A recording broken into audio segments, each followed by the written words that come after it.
শ্রী গুরু চরণ পদ্ম কেবল ভক্তি সদমা।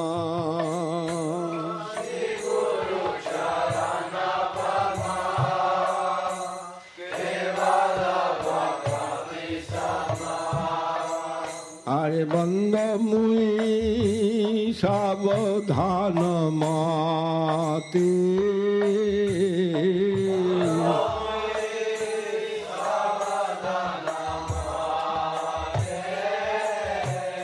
যাহার প্রসাদে ভাই ভব তরিয়া যায়। যাহার প্রসাদে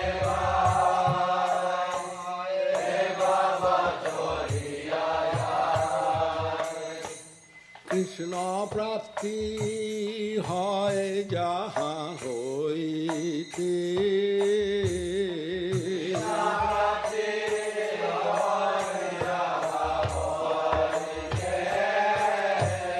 গুরু মুখ পদ্ম বাক্য চিতেতে করিয়া ঐক্য। গুরু মুখ পদ্ম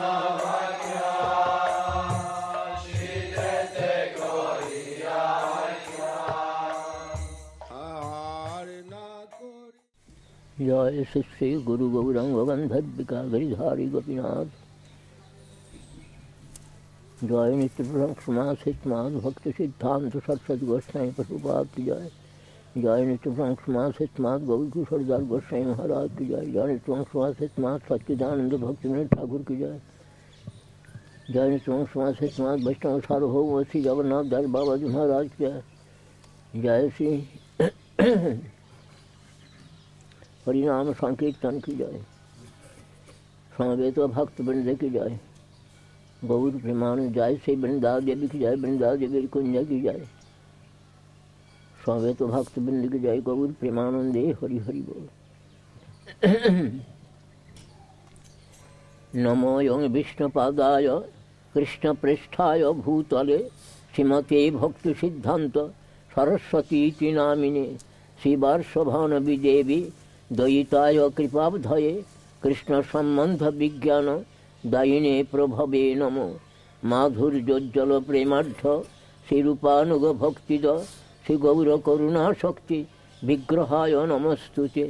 नमस्ते गौरवाणी श्रीमूर्तये जीनतारिणे रूपानुग विरुद्धाप सिद्धांत धंत हारिणे।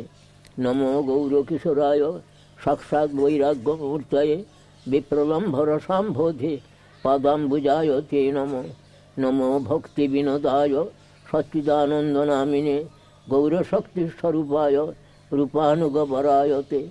गौराविर्भाव भूमिस्थं निर्दिष्ट सज्जन प्रिय वैष्णव सार्वभौम श्री जगन्नाथाय ते नमो।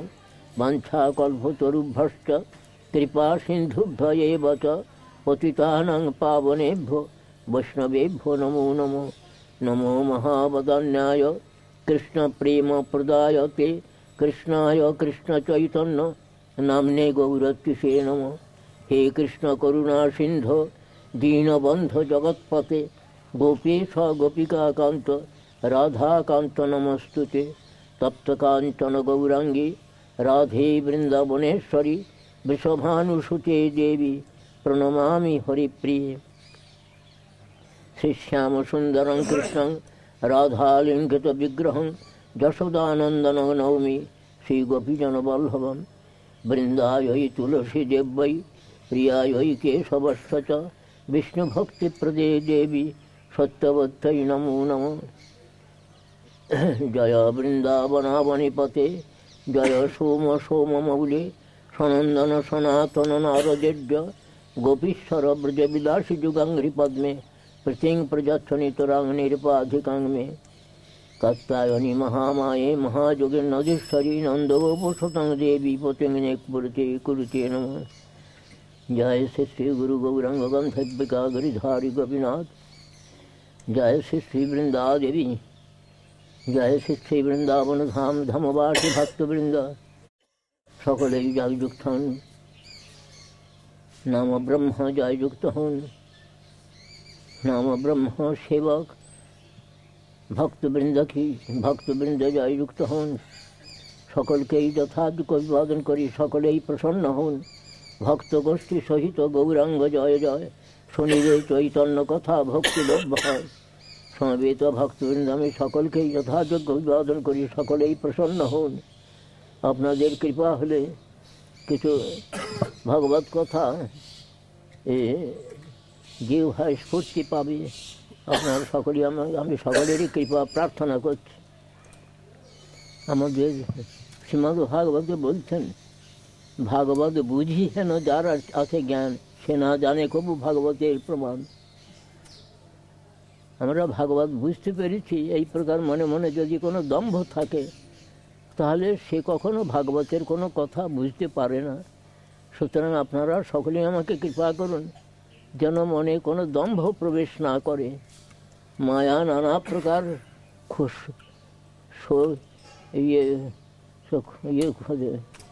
ছিদ্র খোঁজে, মায়া নানা প্রকারের ছিদ্র খুঁজে তার মধ্যে প্রবিষ্ট হয়ে নানা রকম দুর্বুদ্ধি প্রদান করে। বৈষ্ণবগণের সকল বৈষ্ণবগণের কৃপা প্রার্থনা করছি যেন আমার হৃদয়েতে কোনো প্রকার দম্ভ অহংকার প্রভৃতি মায়িক বিষয় যেন প্রবেশ না করে।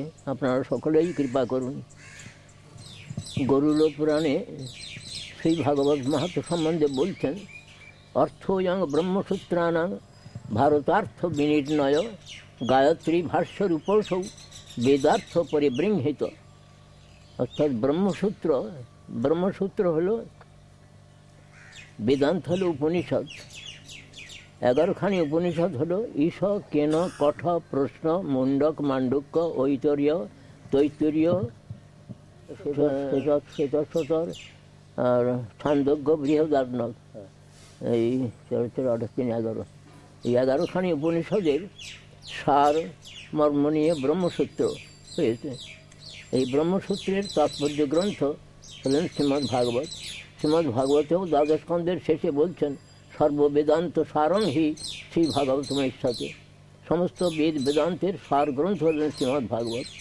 অর্থয়ং ব্রহ্মসূত্রাণাং ভারতার্থ বিনির্ণয়, মহাভারতের তাৎপর্য নির্ণায়ক গ্রন্থ হলেন শ্রীমদ্ ভাগবত। আর ব্রহ্ম গায়ত্রীর ভাষ্যস্বরূপ হলেন শ্রীমদ্ ভাগবত। গায়ত্রী ব্যাখ্যা মুখেই শ্রীমদ্ ভাগবত আরম্ভ হয়েছে। সেই বেদমাতা গায়ত্রী, তার ভাষ্যস্বরূপ ব্যাখ্যাস্বরূপ হলেন শ্রীমদ্ ভাগবত। আর বলছেন বেদার্থ পরিবৃংহিত, বেদের তাৎপর্য প্রকৃষ্ট রূপে বৃংহিত সম্বর্ধিত হয়েছে এই শ্রীমদ্ ভাগবত। অর্থাৎ বেদেরও তাৎপর্য গ্রন্থ শ্রীমদ্ ভাগবত, সমগ্র বেদের তাৎপর্য গ্রন্থ শ্রীমদ্ ভাগবত। আমরা গতকাল বলেছিলাম যে নিগম অর্থাৎ বেদরূপ কল্পবৃক্ষের রসময় অমৃতময় ফল হলেন শ্রীমদ্ ভাগবত। প্রথমে তৃতীয় মঙ্গলাচরণ সকল শ্লোকে বলছেন, নিগম কল্পতরোর গলিতং ফলং সুকুমুখামৃত দ্রব সংযুতং পিবত ভাগবতং রসমালয়ং মুহুরহ রসিকা ভুবি ভাবুকা।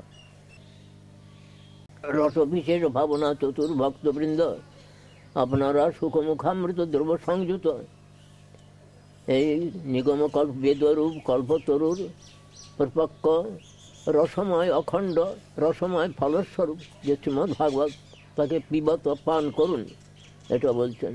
আর একটা কথা বলেন, স্কন্দ পুরাণের একটি শ্লোক যে বলছেন, মধুর মধুর মেতন মঙ্গলং মঙ্গলানাং সকল নিগম বললি সৎফলং চিৎস্বরূপম।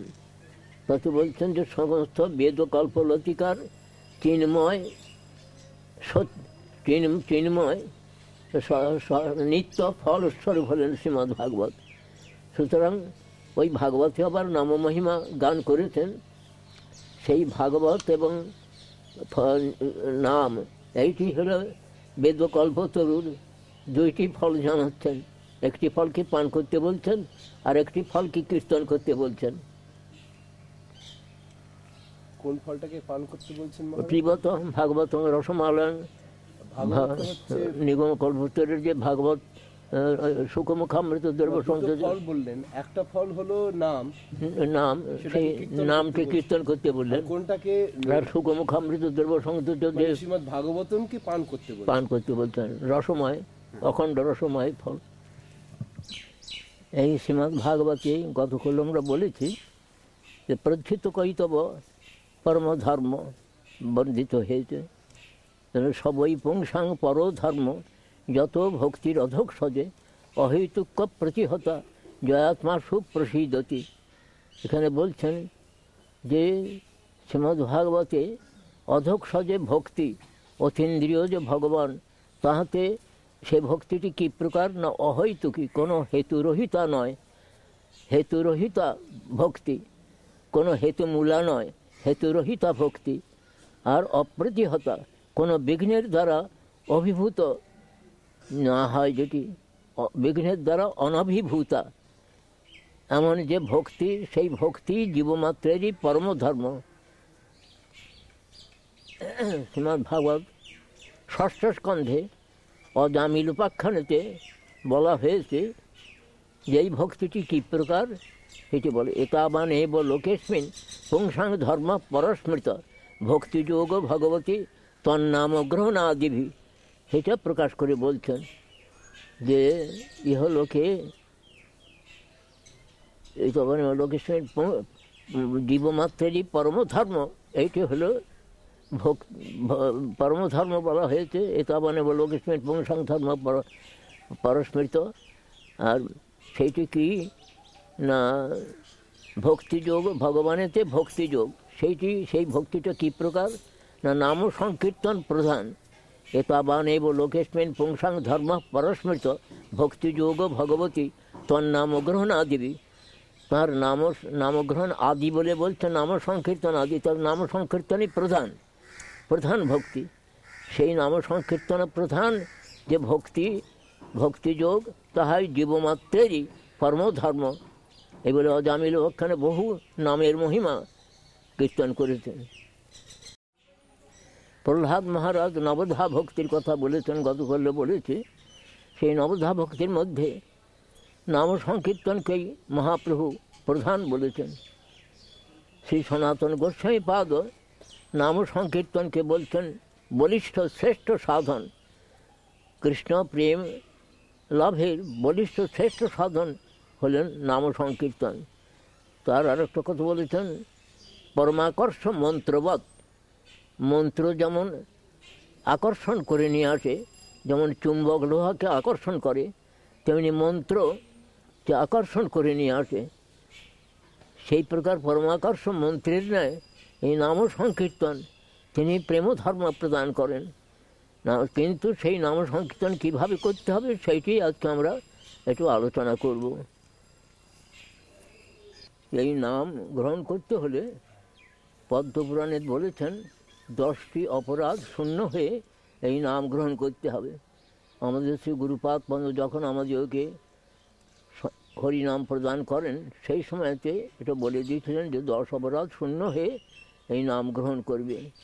সেই অপরাধের 10টি অপরাধের কথা পদ্মপুরাণেতে লিখিত হয়ে আছে। সেই পদ্মপুরাণের কথাটি আমি বলছি এখানেতে। শতাং নিন্দা নামন পরমাপরাধং বিতনিতে যত খ্যাতিং জাতং কথম উ সহতে তৎ বিঘরহাম। এটি হলো প্রথম নিন্দা। শতাং নিন্দা, সাধু নিন্দা, বিশেষভাবে বৈষ্ণব নিন্দা। নামন পরমাপরাধং বিতনিতে, বিস্তার করে, নামের পরমাপরাধ বিস্তার করে, অর্থাৎ বৈষ্ণবরাধকে ভয়ানক সাংঘাতিক অপরাধ সেটি বলছেন। কেন না যিনি নাম মাহাত্ম প্রচারক, যে ভক্ত বৈষ্ণব বিষ্ণু ভক্ত, সেই তার যদি নিন্দা করা যায়, নাম বলছেন আমি তোমাকে কি প্রকারে কৃপা করি, যত খ্যাতিং জাতং কথম উ সহজে তৎ বিগ্রহম। যার থেকে নামের মহিমা প্রচারিত হয়, যে বৈষ্ণব থেকে, বৈষ্ণবের মুখ দ্বারা নামের মহিমা প্রচারিত হয়, সেই তাকে যদি তুমি নিন্দা করো, নাম বলছেন, তবে তোমাকে আমি কী করে কৃপা করব। শতাং নিন্দা নামন পরমাপরাধং বেতনতে যত খ্যাতিং জাতং কথম উ সহতে তদ্বিঘরহম। সুতরাং বৈষ্ণবরাজ থেকে বিশেষভাবে আমাদেরকে সাবধান হতে হবে। আমার শ্রী রূপ গোস্বামী প্রভু, শ্রীমান মহাপ্রভু শ্রী রূপ গোস্বামী প্রভুকে প্রয়াগ দশাশ্বমেধ ঘাটে যে শিক্ষা প্রদান করেছিলেন তাকে রূপশিক্ষা বলে চৈতন্য চরিতামৃতে প্রচারিত। যেমন সনাতন শিক্ষা কাশী দশাশ্বমেধ ঘাটে, সেই রূপশিক্ষা স্থল হল প্রয়াগ দশাশ্বমেধ ঘাটে। সেই রূপশিক্ষা আরম্ভ করছেন, ব্রহ্মাণ্ড ভ্রমিতে কোনো ভাগ্যবান জীব গুরু কৃষ্ণ প্রসাদে পায় ভক্তিলতা বীজ। মালি হইয়া সেই বীজ করে আরোপণ, শ্রবণ কীর্তন জলে করয়ে সেচন। উপজিয়া বাড়ে লতা ব্রহ্মাণ্ড ভেদি যায়, বিরজা ব্রহ্মলোক ভেদি পরব্রহ্ম পায়। না, মালি হইয়া সেই বীজ করে শ্রবণ কীর্তন জলে করে, হ্যাঁ বলেছি। উপজিয়া বাড়ে লতা ব্রহ্মাণ্ড ভেদি যায়, বিরজা ব্রহ্মলোক ভেদি পরব্রহ্ম পায়। তদুপরি যায় লতা গোলক বৃন্দাবন, কৃষ্ণচরণ কল্পবৃক্ষ করে আরোহণ। এর মধ্যে বিশেষভাবে সাবধান করছেন, যদি বৈষ্ণব অপরাধ উঠে হাতি মাতা, উপরে বা ছিন্ডে তার শুকি যায় পাতা। সুতরাং বৈষ্ণব অপরাধ থেকে বিশেষভাবে সাবধান হতে হবে। তাকে মত্তহস্তির সঙ্গে তুলনা করছেন। মত্তহস্তি সে যেমন লতা সব ছিঁড়ে ফেলে দেয়, সেই প্রকার যে বৈষ্ণব অপরাধ যে মত্তহস্তি সেই ভক্তিলতাকে আক্রমণ করে। ভক্তিলতাকে একেবারে উপড়ে ফেলে দিতে পারে না, ছিন্ড ভিন্ন করে যায়। সুতরাং তাতে ভক্তি বাধা পায়। ভক্তির আত্মা নিত্যাবৃত্তি যদিও তাকে একেবারে উড়ে ফেলা যায় না, কিন্তু ওতে ভক্তিবৃত্তি স্তব্ধ করে দেয়। সেইটাই হলো সাংঘাতিক, বড় সাংঘাতিক অবতার। সুতরাং এই জন্যে বৈষ্ণবরাজ থেকে বিশেষভাবে সাবধান হতে বলছেন সাধককে, যে যখন এই লতা উঠবে সেই সময়তে মত্তহস্তির স্বরূপ বৈষ্ণব অপরাধ যেন কোনো রকমের ওই ভক্তিলতাকে আক্রমণ না করে। বৈষ্ণবে অপরাধটা কী প্রকারে হয় সে আমি দু একটা দৃষ্টান্ত দিচ্ছি। বৈষ্ণবের জাতি বুদ্ধি একটা অপরাধের বিষয়। মহাপ্রভুই বলছেন, কিবা বিপ্র কিবা নাসি শূদ্র কেন নয়, যেই কৃষ্ণ তত্ত্ববেত্তা সেই গুরু হয়। গুরুদেবের প্রধান লক্ষণ হল কৃষ্ণ তত্ত্ববেত্তৃত্ব। তিনি ব্রাহ্মণই হন, যে কোনো বর্ণ বা যে কোনো আশ্রমে তিনি থাকুন না কেন,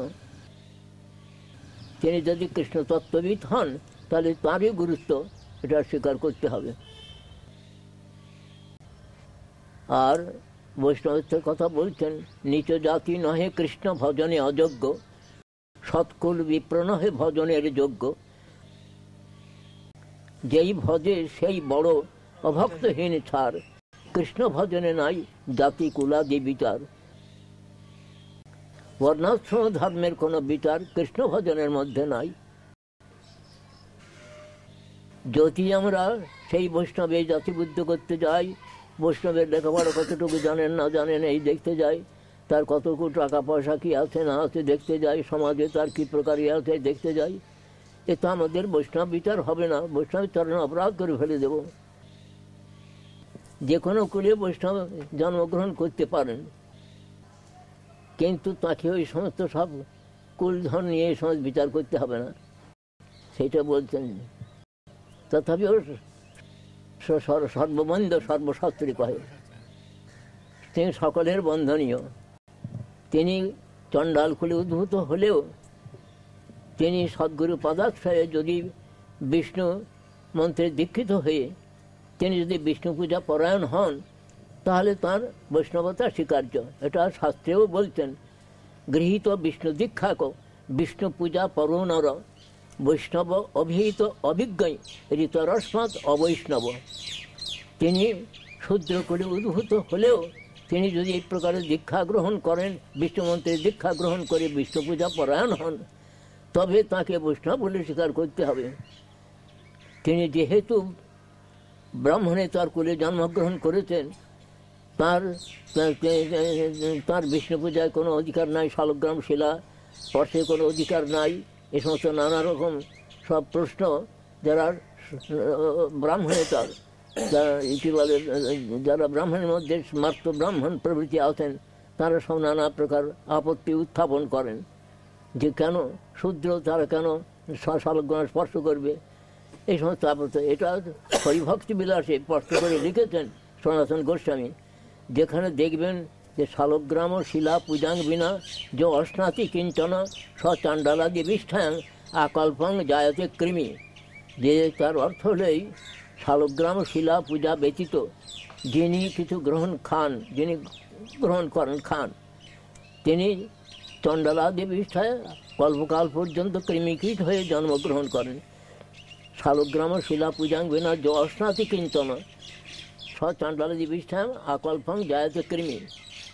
এখন এই শ্লোকে এবং এইরকম আরও দু একটা শ্লোক আছে, তারই টিকায় সনাতন গোস্বামী প্রভু লিখছেন যে ব্রাহ্মণেরা যে বলেন স্ত্রী শূদ্র কর সংস্পর্শ বজ্রপাত সমভাবে, সুতরাং স্ত্রী শূদ্র এবং দ্বিজবন্ধু এই সমস্ত দ্বিজাধম এই যোগকে শালগ্রাম শিলা পূজায় অধিকার নাই, পূজা করতে দেবে না। কিন্তু তার ইয়েতে বলছেন সনাতন গোস্বামী ঠাকুর যে হ্যাঁ হতে পারে শূদ্র যদি এরকম স্পর্শ করে তাহলে বজ্রপাত সম হোক, কিন্তু সেই শূদ্র কুলোদ্ভূত ব্যক্তি তিনি যদি সদ্গুরু পদাশ্রয়ে বিষ্ণু মন্ত্র দীক্ষা লাভ করেন এবং বিষ্ণু পূজা পরায়ণ হন, তাহলে তাঁর শালগ্রাম স্পর্শে কোনো নিষেধ নাই, শাস্ত্রে কোনো নিষেধ নাই। আরও অনেক সমস্ত শাস্ত্রে বিচার অবলম্বন করে সনাতন গোস্বামী সেগুলো প্রমাণ করেছেন। আপনারা হরিভক্তি বিলাসেতে এই শ্লোকটির টিকা কৃপাপূর্বক অনুসন্ধান করবেন। শ্রীমন মহাপ্রভু তিনি আত্মার বিচারই গ্রহণ করছেন, আমার গ্রহণের আদর্শ প্রদর্শন করছেন আত্মবিচারে। মহাপ্রভু নিজে বলছেন না হং, অহং হলেন আত্মা, না হং বিপ্র ন চ নরপতির না বিবৈশ্য ন শূদ্র না হং বর্ণী ন চ গৃহপতির ন বনস্থ জ্যোতির্বা কিন্তু প্রদ্যন নিখিল পরমানন্দ পূর্ণামৃতাব্ধের গোপীভর্তুৎপদ কমলের দাসানুদাস। জীবাত্মার স্বরূপের পরিচয় এই, তিনি গোপীভর্তা গোপীরমন শ্রীকৃষ্ণ গোপীনাথ, তাঁর দাসের দাসের দাসের দাস।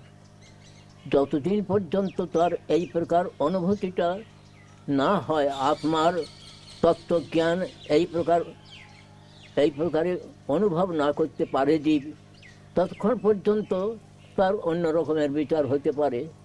কিন্তু যখন জীবের স্বরূপের বিচার এসে যায় যে আমি অর্থাৎ আত্মা ব্রাহ্মণ নয়, ক্ষত্রিয় নয়, বৈশ্য নয়, শূদ্র নয়, আত্মা ব্রহ্মচারী নয়, গৃহস্থ নয়, বানপ্রস্থ নয়, সন্ন্যাসী নয়, আত্মা কে না গোপীনাথ শ্রীকৃষ্ণের দাসের দাসের দাস।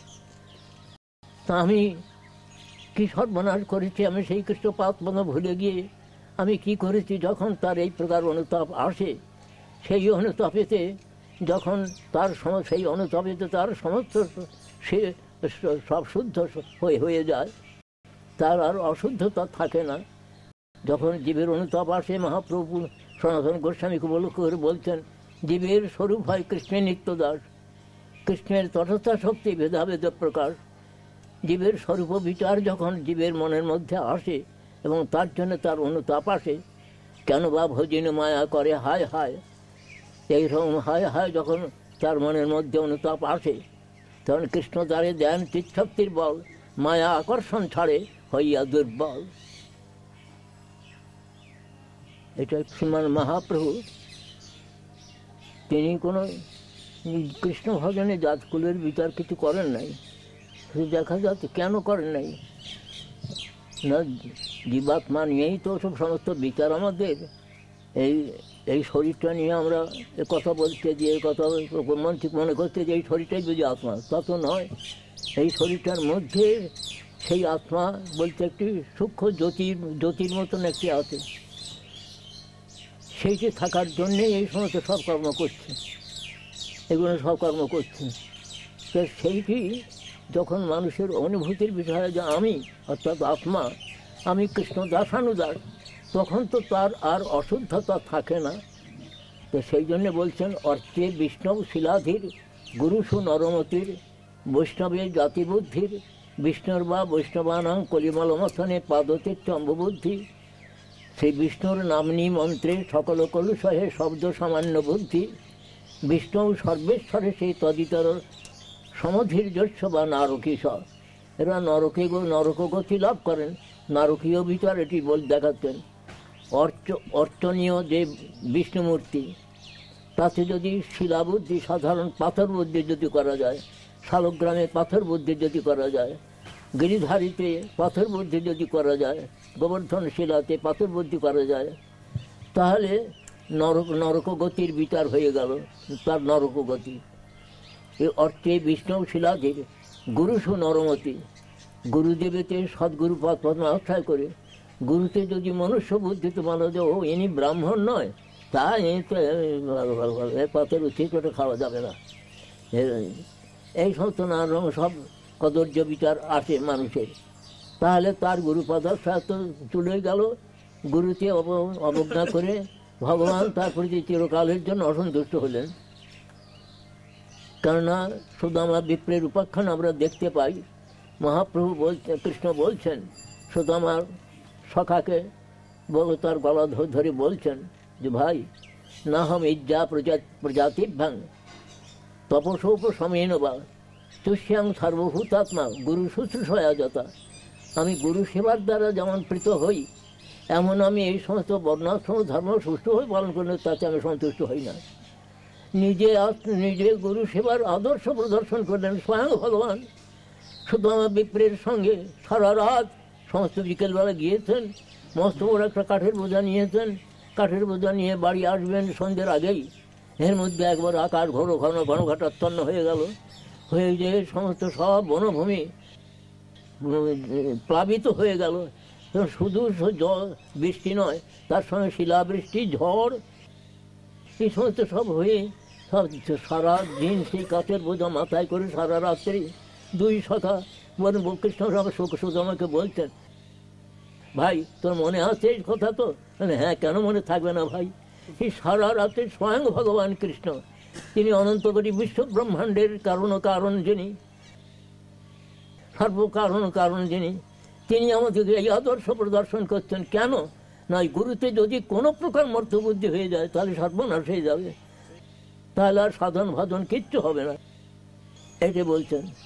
কিন্তু অবশ্য আমি এই কথা বলছি, আপনারা বলবেন যে ওর গুরুর এটা মহিমা ইয়ে করবার জন্য, ওর নিজে পুজো নেবার জন্য বাড়ি ইচ্ছে, তা নয়। তত্ত্বটা আমি বলছি, গুরুতে যদি কোনো প্রকার মরণশীল মানব বুদ্ধি এসে যায়, তাহলে সাধন ভাধন সব ভস্মসাৎ হয়ে গেল, কিছুই নয়। এই জন্য ভগবান বিশেষ করে ওই কাঠের বোঝা মাথায় নিয়ে সারা রাত ওরকম জলে ভিজেছেন আর দেখেছেন। তিনি যে স্বয়ং ভগবান, তিনিও কাঠের বোঝাটা করে ঝুলিয়ে রাখতে পারতেন না, কেন ওর দেখালেন? এই প্রকারতে গুরুতে যদি মনুষ্য বুদ্ধি এসে যায়, সাধারণ মানুষের মতন বুদ্ধি যদি এসে যায়, তাহলে তার সর্বনা নরকগতি হয়। অর্থে বিষ্ণব শিলাদির গুরু নরমতির বৈষ্ণবের জাতিবুদ্ধি, যেতে কুলে বৈষ্ণবের জন্ম কানে নহে, তথাপিও সর্ববন্ধ পূজনীয়, সর্বশাস্ত্রে কহে যে কোনো কুলে উদ্ভূত হতে পারেন। তাহলে এখানে ইউরোপ, আফ্রিকা, আমেরিকা বাদ তো যাচ্ছে না, পৃথিবীতে আছে যত নগরাদি গ্রাম, সর্বত্র প্রচার হোক মোর নাম। মহাপ্রভু যদি ওদিকে যদি ঘৃণা থাকতো, দাদা আমি বামনের ছেলে, আমি ওদের জল খাবো কেন, ওদের করবো কেন, ওদের কাছে মন্ত্র দেবো কেন? তাই মহাপ্রভু তো সে বিচার করেন নাই। মহাপ্রভু বিচার তিনি অবলম্বেছেন, তার মতো এক প্রকার উদার বিচার কোনো অবতারে প্রদর্শিত হয় নাই। তর্থে বিষ্ণু শিলাদির গুরুসু নরমতির বৈষ্ণবী জাতিবুদ্ধি, এমন বৈষ্ণবীতে যদি কোনো প্রকার জাতিবুদ্ধি করা যায়, উনি ব্রাহ্মণ বৈষ্ণব, উনি শূদ্র বৈষ্ণব, উনি ব্রাহ্মণ বৈষ্ণবের পাতের একটু উচ্ছিষ্ট নেওয়া যেতে পারে, আর শূদ্র বৈষ্ণব প্রণাম করে যাবে। এরকম মানুষের সব বিচার ভিতরে আছে, সেগুলো সমস্ত সব হলো সব সাংঘাতিক বিচার, তাতেও নরকগতি অবশ্যম্ভাবে হয়ে যাবে। সুতরাং খুব সাবধান হতে হবে। তারপরে বলছেন বিষ্ণুর বা বৈষ্ণবানাম কলিমল মথনে পাদতীর্থ বুদ্ধি, বিষ্ণু বা বৈষ্ণবের কলিমথনকারী কলিমলম বিনাশী যে পাদতীর্থ, যে চরণ জল, তাতে যদি ওই প্রকার যে জাতিবুদ্ধি করা যায় তাহলে নরকগতি অবশ্যম্ভাবী। বিষ্ণুর বা বৈষ্ণবানাং কলিমলমথনে পাদতীর্থম বুদ্ধি। হ্যাঁ, সাধারণ জল বুদ্ধি হয় যদি, তাহলে সর্বনাশ। তারপরে বলছেন যে সেই বিষ্ণুর নাম মন্ত্র হলো সকল কলুষ বিনাশী। সেই নাম মন্ত্রে যদি সাধারণ শব্দ বিচার হয়ে যায় তাহলে নরকগতি। তারপর চতুর্থ লাইনে বলছেন যে বিষ্ণু সর্বেশ্বরেশে, বিষ্ণু শ্রীকৃষ্ণ তিনি সর্বেশ্বরেশ্বর। তিনি তাকে যদি অন্যান্য দেবতার সঙ্গে তাকে সমান জ্ঞান করা যায় তাহলে নরকগতি অবশ্যম্ভাবী। মহাপ্রভুর এই আত্মবিচারটি আমাদের বিশেষভাবে গ্রহণীয়। এই আত্মবিচারেই তিনি সর্বত্র তিনি প্রেম ফল বিতরণ করতে বলেছেন।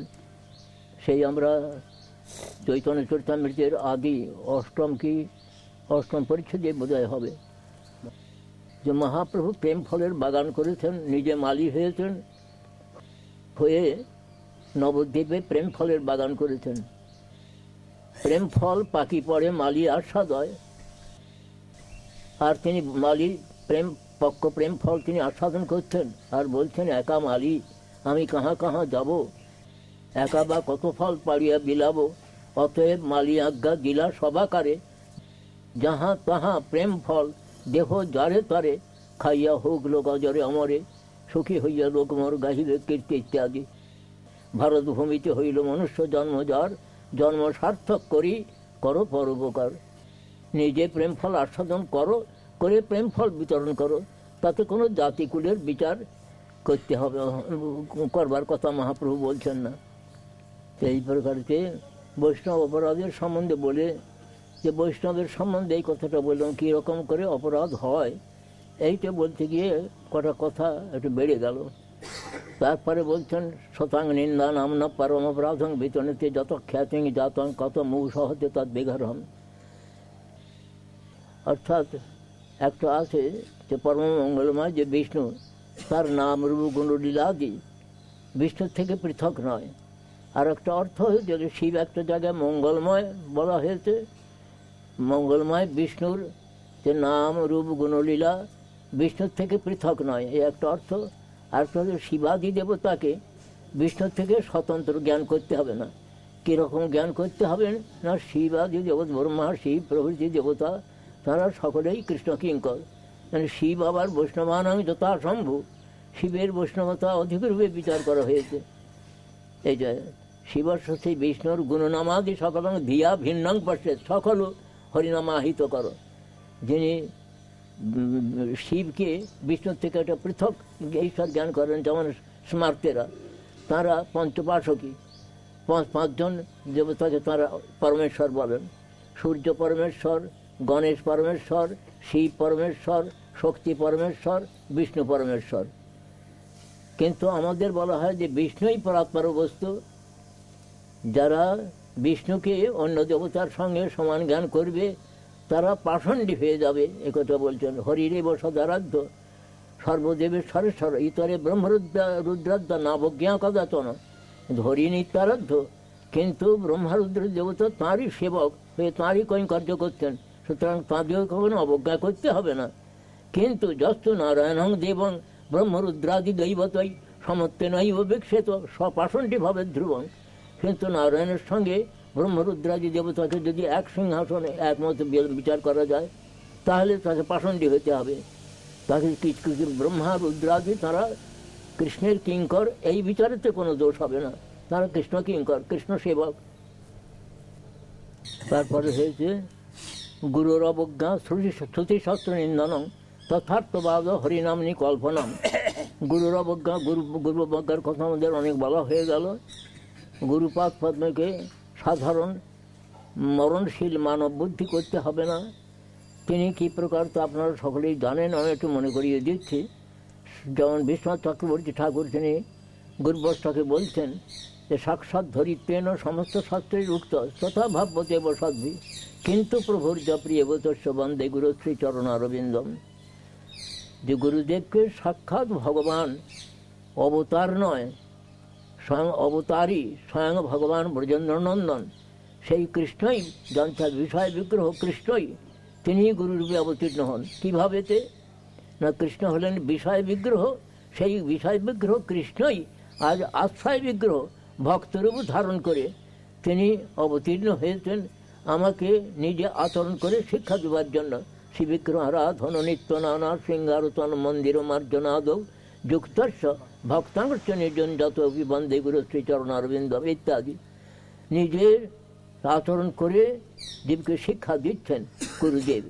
সুতরাং তিনি সেই গুরু, আমার গুরু চিন্তা করবেন, শিষ্য এবার চিন্তা করবেন যে সাক্ষাৎ ব্রজেন্দ্রনন্দন কৃষ্ণ, ভগবান অবতারী কৃষ্ণ, তিনি আমার গুরুরূপ ধারণ করে আমার সম্মুখে বসে আছেন। আমরা গুরুদেবকে প্রণাম করি, প্রভুপাদকে প্রণাম করি। শ্রী গৌর করুণার শক্তি বিগ্রহায় নমস্তুতে, শ্রী গৌরের করুণার শক্তি আজ গুরুরূপে বিগ্রহ ধারণ করেছেন, মূর্ত হয়েছেন গুরুরূপে। এই হলো সুতরাং কোনো প্রকারের যেন সেই গুরুতে আমাদের মর্তবুদ্ধি না এসে যায়। আমরা যেন বলি সেব্য ভগবান আর সেবক ভগবান। গুরুদেব হলেন সেবক ভগবান। গুরুর অবজ্ঞা শ্রুতিশাস্ত্র নিন্দনম। শ্রুতিশাস্ত্র যে নাম মাহাত্ম সূচক যে সমস্ত শাস্ত্র আছে তাকে অনাদর করতে নিষেধ করে দিচ্ছেন, শ্রুতিশাস্ত্র নিন্দনম। আর অর্থবাদ, হ্যাঁ, শ্রুতি শ্রুতি হলো না বেদাদি শাস্ত্র, বেদ উপনিষদ প্রভৃতি। অবজ্ঞা যদি কোনো রকম অনাদর করা যায়। একটা আমার প্রশ্ন হয়ে গেল যে সাধুগুরু শাস্ত্রের মধ্যে শাস্ত্রটাই হচ্ছে একমাত্র যে পতন হয় না, মানে ভুল ভ্রান্তি হয় না, তিনটে ইয়ের মধ্যে গুরুদেব নাম মাহাত্ম লিখেছেন সেখানেতে শ্রুতিবিদ্যা সংবাদের সমস্ত নাম মাহাত্ম লেখা আছে। সেই সমস্ত শাস্ত্রে অনাদর না করা, তাহলে নামের চরণ অপরাধ হয়ে যায়। হ্যাঁ, আর কিছু বলবেন না? শ্রুতিশাস্ত্র নিন্দনম তথার্থবাদ হরিনামনি কল্পনাম। অর্থবাদ মানে নামের মহিমাকে অতিস্তুতি জ্ঞান করা, নামের মহিমাকে অতিস্তুতি জ্ঞান করা। যে এক কৃষ্ণ নামে কেউ বললেন যে এক কৃষ্ণ নামে যত পাপ হরে, পাপের কি সাধ্য আছে তত পাপ করে। নাম শ্রীনাম কৃষ্ণ, হ্যাঁ তাকে হতে পারে। নাম সর্বশক্তিমান, তিনি সব করতে পারেন। সে নাম একটা সাধারণ নামের মতো নয়। এইটা মানুষ বুঝতে ভুল করে এই নামকে একটা অনাদর সূচক একটা ইয়ে করে। যেমন অনেকের মধ্যে দেখতে পাই, প্রায় বা বেটা ছেলেরও প্রায় হরিনামের মালা হাতে হাতে এরকম করছে, অন্য চিন্তা করছে, অন্য কথা বলতে এরকম নাম করছে। তারপরে বলছে এত নাম করলাম তো নামের কিছু হলো না, নামই তো হলো না। যার নাম করব তার তো একটা স্মরণ দরকার। এই জন্য মহাপ্রভু বললেন মনে চিন্ত কৃষ্ণ মাতা, মুখে বলো হরি। মনেও তো চিন্তা করতে হবে, কৃষ্ণের নাম করছে আমি, কৃষ্ণ চিন্তা করতে হবে, তো মুখে হরি বলতে হবে। শুধু হরি হরি বললাম আর মুখে নাম, মনে নাম চিন্তা করলাম, তাহলে শুদ্ধ নাম কি করে হবে? তারপরে কিছু হলো না বলে তখন নামের যত দোষ। নামটা যেন কিছু নয়, একটা আগে মঞ্জরি ভজন নেওয়ার জন্য বড় ব্যস্ততা, নামেতে অনুরাগ হলো না। মঞ্জরি ভজনে কি করে অনুরাগ হবে? তখন এই মঞ্জরিকে দেখতে হবে একটা প্রাকৃত স্ত্রীলোক, এসব সর্বনাশ হয়ে যাবে, হয় অকাল ভেকে সর্বনাশ। অনন্ত দেব তার অনন্ত বদনে নামের মাহাত্ম বর্ণন করে শেষ করতে পারেন না। আর সেই নামের মাহাত্মে যে সামান্য একটু বলা যায়, এক কৃষ্ণ নামে যত পাপ করে, পাপের কি সাধ্য আছে তত পাপ করে। আমরা ওটা বিশ্বাস করতে পারলাম না করে একটা নামের চরণ অপরাধ করে বসলাম। নাম সবই সর্বশক্তিমান, যে নাম কৃষ্ণ তার নামে যে সর্বশক্তি দিয়েছেন, সর্বশক্তি মান তিনি আমাদের সিদ্ধি দান করতে পারেন। ইহা হইতে মহাপ্রভু বলছেন, ইহা হইতে সর্বসিদ্ধি হইবে সবার, সর্বক্ষণ বলো এতে বীজ নাহি আর।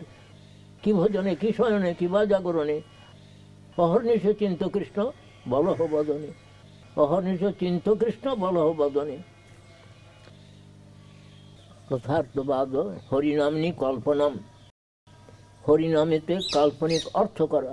এক সময়তে বল্লভ ভট্ট তিনি মহাপ্রভুর কাছে বলছেন, আমি হরিনামের একটু অর্থ করেছি। তো মহাপ্রভু বলছেন, কৃষ্ণ নামের বহু অর্থ নাহি মানি, শ্যাম সুন্দর যশোদানন্দন এইমাত্র জানি। অন্যরকম অর্থ মহাপ্রভু সেখানে যে করছেন না, সেখানে বলছেন আমি জানি যে কৃষ্ণ তিনি শ্যাম সুন্দর যশোদানন্দন, আমি এইমাত্র জানি, অন্য অর্থ আমি স্বীকার করি না। আর আরো অনেক বলেন যেটা কাল্পনিক, নানা রকম কাল্পনিক অর্থ করেন, আর বলেন যে সব কল্পনা প্রসিত। যারা মায়াবাদী তারা তো নাম রূপ গুণ লীলায় সব স্বীকার করেন না, এই প্রকারের অবস্থা। তো তথার্থবাদী হরিনামিনী কল্পনম। তারপরে পরবর্তী হলো নামন বলা যশহি পাপবুদ্ধির নববিদ্যা যথেষ্ট জমের হি শুদ্ধি। নাম বলে পাপাচরণ। আমি দিনের বেলায় পাপ করব, রাত্রিবেলা নাম করে শোধ দেবো, বা রাত্রিবেলা পাপ করব, দিনের বেলা নাম করে শোধ দেব, একে বলে নাম বলে পাপাচরণ। তো এই প্রকার এটা হলো অপরাধের মধ্যে। নামন বলা যশহি নামন বলা যশি পাপ ন বিদ্যতে চর্চ, তার জম নিয়ম আসন প্রাণায়াম এ সমস্ত দ্বারা তার শুদ্ধি কখনো হয় না। নাম বলে পাপাচরণ, একটা অপরাধের মধ্যে, বিশেষ অপরাধের মধ্যে। তারপরে বলছেন ধর্মব্রত ত্যাগাদি সর্বক্রিয় শুভক্রিয়ার সাম্য, এই যে সমান জ্ঞান করা, এটা হলো প্রমাদ অপরাধ। ধর্মব্রত ত্যাগ হুতাদি সর্বশুভক্রিয়ার সাম্যমপি প্রমাদ, এটা প্রমাদ, অনবধানতা দোষ, নামের মহিমাতে অনবধানতা দোষ এসে যাচ্ছে। নাম সংকীর্তন হলেন সংকীর্তন যোগ্য সর্বযোগ্য সার। অন্য কোনো যজ্ঞের সহিত, অন্য কোনো উৎসবের সহিত, কর্ম জ্ঞানাদি যোগের যারা যে সমস্ত উৎসবাদি হয়, তার সঙ্গে নামকে কখনো সমান জ্ঞান করতে হবে না। আর একটা আছে অশ্রদ্ধান, যারা শ্রদ্ধাহীন ব্যক্তি, অশ্রদ্ধানে বিমুখে পশ্চিন্নতি, কৃষ্ণ বিমুখ, শ্রদ্ধা নাই, তার নাম মাহাত্ম্য কিছু শুনতে চাচ্ছে না। সে বড় লোকের ছেলে, তাকে যদি শিষ্য করা যায় তাহলে কিছু তার কাছে অর্থ টর্থ পাওয়া যাবে। এই সময় তাকে যদি শিষ্য করা যায় তাহলে গুরুর পক্ষে সেটা অপরাধ, অত্যন্ত অপরাধের বিষয়। ধর্ম অশ্রদ্ধানে বিমুখে পশ্চিন্নতি জ্যেষ্ঠোপদেশ সকল কি শিবনাম অপরাধ, এই প্রকার আছে। আর এইটি হল নবম অপরাধ, হলো এইটি যে নাম তো সকলকেই দিতে হবে, কিন্তু মহাপ্রভু বলছেন যারা দেখো তারে কহ কৃষ্ণ বোদেশ, আমার আজ্ঞায় গুরু হইয়া তারও এই দেশ। তাকে কৃষ্ণ নাম কেন দিচ্ছে, কৃষ্ণের নামটি কী, এ সমস্ত উপদেশ করে তাকে কৃষ্ণ নাম দিতে হবে। তার শ্রদ্ধা নাই, কিছু নাই, সে অন্যদিকে মন করে রয়েছে, বিমুখ, তার বহির্মুখ ব্যক্তি, তার শেষ কিছু শুনতে চাইবে না, তাকে জোর করে দিয়ে নামের মালা ঝোলা দিলাম, এই সমস্ত নামের চরণে অপরাধ হয়ে যায়। গুরুর পক্ষে এটা বলছেন। আর একটা দশম অপরাধ হলো এই। আর দশমটি বলছেন যে নাম মাহাত্ম্য এত শুনে টুনেও, বহু নাম মাহাত্ম্য শ্রবণ করেও, শ্রুত্বাপি নাম মাহাত্ম্য জপ প্রীতিরহিত অধম, যে ব্যক্তি সেই নামেতে প্রীতিরহিত হয় সে অত্যন্ত দুর্ভাগা, জপ প্রীতিরহিত অধম। তাকে সে কেন হয় সেটা না, অহং মমাদি পারম, অহং মমাভিমান তারও বড় বেশি।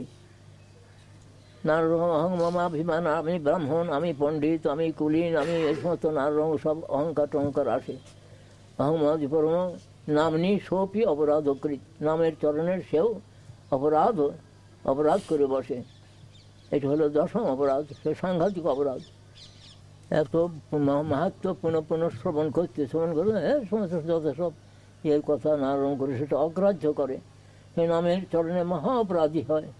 প্রায়ই দেখা যায়, আমার সঙ্গে একদিন, এই কিছুদিন আগের কথা, একজন খুব বড় পণ্ডিত স্কলার, তিনি এসে বলছেন ও সব হাইপোথেসিস, সব কল্পনা টল্পনা, ওর সমস্ত কিছু ভগবান, ওর সমস্ত কিছু ইয়ে নয়, সব কল্পনা করে হয়তো কোনো এসেছে। একবার সব বৃথা করে দিলেন। ব্যাসদেবকে একবার উড়িয়ে দিলেন। ব্যাসদেবের যেন কত পয়সার অভাব হয়েছিল, তিনি বইয়ের দোকান করবেন বলে সৌম্যপ্রাস আশ্রমে না খেয়ে না দিয়ে অনেক গ্রন্থ লেখালেন। গণেশকে 4 হাত দিয়ে গণেশকে দিয়ে দেখালেন।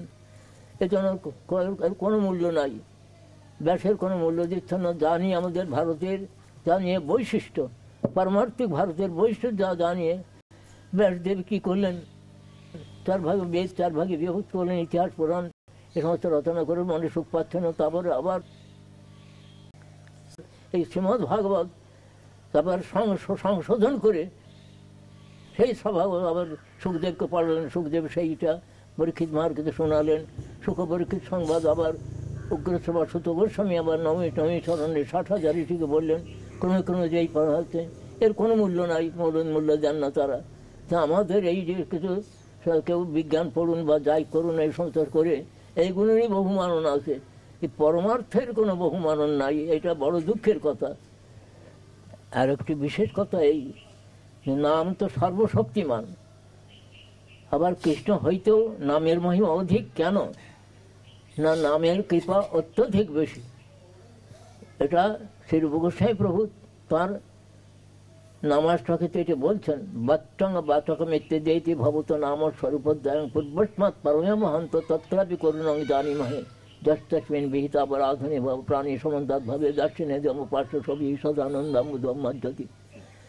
যে নামই অপেক্ষাও নামের করুণা অধিক। এইটার নামের বৈশিষ্ট্য হলো এইটি। আমরা সংক্ষেপে কিছু বৈষ্ণব অপরাধের কথা বলতে গিয়ে একটা সময় বেশি নেওয়া হয়ে গেছে, এই জন্য আর এখন আর বেশি বলা সম্ভব হলো না। প্রশ্ন কয়েকটা নেব। হ্যাঁ, প্রশ্ন কয়েকটা ইয়ে করবো। হ্যাঁ, ও জিজ্ঞেস করছে যে নবধা ভক্তিতে নামকেই প্রধান স্থান দেওয়া হয়েছে। সব সম্বন্ধ আছে। যেমন 64 ভক্তঙ্গের মধ্যে মহাপ্রভু কৃষ্ণদাস কবিরাজ গোস্বামী 5টি কি ইয়ে করেছেন, বা রূপ গোস্বামী ইয়েতে ভক্তি সন্ধ্যার কী বলে ভক্তির সমৃদ্ধ সিন্ধুতে বলেছেন 5টি। সাধুসঙ্গ, নাম কীর্তন, ভাগবত শ্রবণ, মথুরাবাস, শ্রীমূর্তির শ্রদ্ধায় সেবন, সবটি দরকার। হয়তো সাধুসঙ্গে যে সমস্ত করলে তাহলে শীঘ্র প্রেমের উদয় হয়। সাধুসঙ্গ, কৃষ্ণ নাম, সাধুসঙ্গ, নাম কীর্তন, ভাগবত শ্রবণ, মথুরাবাস, শ্রীমূর্তির শ্রদ্ধায় সেবন, সকল সাধন শ্রেষ্ঠ এই 5 অঙ্গ। কৃষ্ণ প্রেম জন্মায় কৃষ্ণের অল্প সঙ্গ, এক অঙ্গ সাধু কিংবা সাধে বহু অঙ্গ, নিষ্ঠা হইতে উপজয় প্রেমের তরঙ্গ। এর মানে হলো যে নিষ্ঠা ব্যতীত এ সমস্ত প্রেম লাভের সম্ভাবনা হয় না, নৈষ্ঠিক হতে। তবে শ্রবণেরও দরকার রয়েছে, কীর্তন তো দরকারই আছে, কীর্তনের প্রাধান্য আছে। যখন সমস্ত প্রথমে যখন ভাগবত আরম্ভ হলো, মহারাজ প্রাধান্য আছে, কিন্তু অন্য অঙ্গগুলো কি কৃষ্ণ প্রেম দিতে পারে? এটাই হলো প্রশ্ন। তার এক অঙ্গ সাধু কিংবা সাধে বহু অঙ্গ, কৃষ্ণ জন্মায় 5 অল্প সঙ্গ। অল্প সঙ্গে তো দুরূহ অদ্ভুত বীর্য সম্পন্ন বলছেন ভক্তিনাথ ঠাকুর, কিন্তু সব নিষ্ঠার উপরেতে সেটা ইয়ে করে। আর সাধুসঙ্গের কথা না বললেও সাধুসঙ্গ ব্যতীত কোনো কিছু হবে না, কোনো ভক্তাঙ্গ হবে না। এই আরেকটা জিনিস মহারাজ, নাম যেহেতু খুব সহজ সরলভাবে ইয়ে করা যায় বলেই নামকে এত প্রাধান্য দিয়ে। নামকে বলা যাচ্ছে আমাদের ভক্তি সন্দর্ভেও বিচার রয়েছে যে শ্রবণং কীর্তনং বিষ্ণু স্মরণং পাদসেবনং অর্চনং বন্দনং দাসং সক্ষম আত্মনিবেদনম। এই ভক্তির মধ্যে বলছেন যে শ্রবণেরও প্রয়োজনীয়তা রয়েছে, তবে কীর্তন তো আমাদের স্থাপন করা যাচ্ছে। তারপরে স্মরণ, যদি অন্য ভক্তি কলু করতে তথা কীর্তনাখ্যা ভক্তি সংযোগে নইব। কীর্তনাখ্যা ভক্তিকেই প্রধান আখ্যা দিচ্ছেন, কীর্তন ব্যতীত স্মরণ হবে না। এই জন্য সব শেষে গোস্বামী প্রভু তার উপদেশের মধ্যে দিচ্ছেন যে তন্নাম চরিতাদি সুকীর্তনানুস্মৃত্য ক্রমেণ রসনা মনসী নিজ যতিষ্ঠান ব্রজে তদনুরাগী জনানুগমী কালং রাহে অখিল মৃত্যুবোধে সারং। রসনার মন, এটা ক্রম বলছেন। যে রসনা বলতে গেলে, কীর্তন বলতে গেলে তো শ্রবণ আছে, শ্রবণ না হলে কীর্তন হয় না। তো শ্রবণের সুষ্ঠু শ্রবণেতে সুষ্ঠু কীর্তন, আর সুষ্ঠু কীর্তনের সুষ্ঠু স্মরণ ক্রমে ক্রমে ক্রমে ক্রমে চলছে। সবই দরকার আছে, কিন্তু সেই কীর্তনেকেই, কীর্তনকা ভক্তিকেই প্রধান দিচ্ছেন। আর এ তো কেন মহারাজ? দিচ্ছেন যে কীর্তন ব্যতীত স্মরণে আমাদের মনের যে সমস্ত অনর্থ টনর্থ নিবৃত্ত হয়ে মনের সংযোগ হতে হয় না।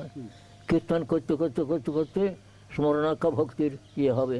সেই জন্য বলছেন, যদ্যপি স্মরণ করিয়া তদা কীর্তনাখ্যা ভক্তি অপরিত্যাগে নইব। কীর্তনাখ্যা ভক্তি পরিত্যাগ করতে বলছেন না। তাহা মালিক সেচে নিত্য শ্রবণ কীর্তন জল। যখন আবার কৃষ্ণচরণ কল্পরিকে উঠেছেন, সেখানেও শ্রবণ কীর্তন জলসেচন কার্য চলছে। আর কীর্তনরা কবিরাজ গোস্বামী বলছেন, নববিধা ভক্তিপূর্ণ নাম হইতে হয়। কবিরাজ গোস্বামীর আদি লীলাতেই বলা আছে এটা, নববিধ ভক্তিপূর্ণ নাম হইতে হয়। যদ্যপি অন্য ভক্তি কলও কর্তব্য তদা কীর্তনাখ্যা ভক্তি সংযোগ নইব। অন্য ভক্তি করতে হলে কীর্তনাখ্যা ভক্তি সংযোগিতা করতে হবে। কীর্তনটা বাদ দেওয়ার কথা বলছেন না। ষড় গোস্বামীর যে ভজন, রঘুনাথ দাস করে ভজন যা দিয়েছেন কবিরাজ গোস্বামীর চৈতন্য চরিতামৃতে, তার দেখতেন কোনো গোস্বামী তারা নাম সংকীর্তনটা বাদ দিয়ে স্মরণ করেন নাই।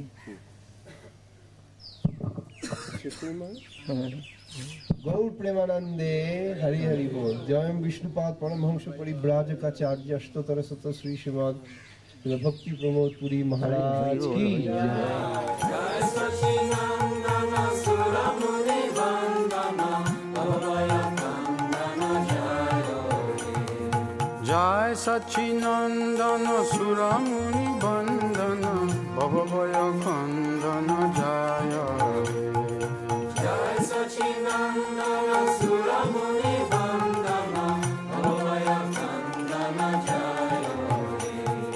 জয় হরি কীর্তন নাটন বাদন জয় হরি কীর্তন নাটন বাদন জয় হরি কীর্তন নাটন বাদন জয় হরি কীর্তন নাটন বাদন কলিমল খাদন যায় হে কলিমল খাদন যায় হে কলিমল খাদন যায় হে কলিমল খাদন যায় হে নায়ন পুরন্দর বিশ্বরূপ স্নেহদার নায়ন পুরন্দর বিশ্বরূপ স্নেহদার নায়ন পুরন্দর বিশ্বরূপ স্নেহদার নায়ন পুরন্দর বিশ্বরূপ স্নেহদার বিশ্বম্বর বিশ্বর কল্যাণ বিশ্বম্বর বিশ্বর কল্যাণ বিশ্বম্বর বিশ্বর কল্যাণ বিশ্বম্বর বিশ্বর কল্যাণ জয় লক্ষ্মী বিষ্ণু প্রিয় বিশ্বম্বর প্রিয় হিয় জয় প্রিয় কিঙ্কর ঈশান জয় লক্ষ্মী বিষ্ণু প্রিয় বিশ্বম্বর প্রিয় হিয় জয় প্রিয় কিঙ্কর ঈশান জয় লক্ষ্মী বিষ্ণু প্রিয় বিশ্বম্বর প্রিয় হিয় জয় প্রিয় কিঙ্কর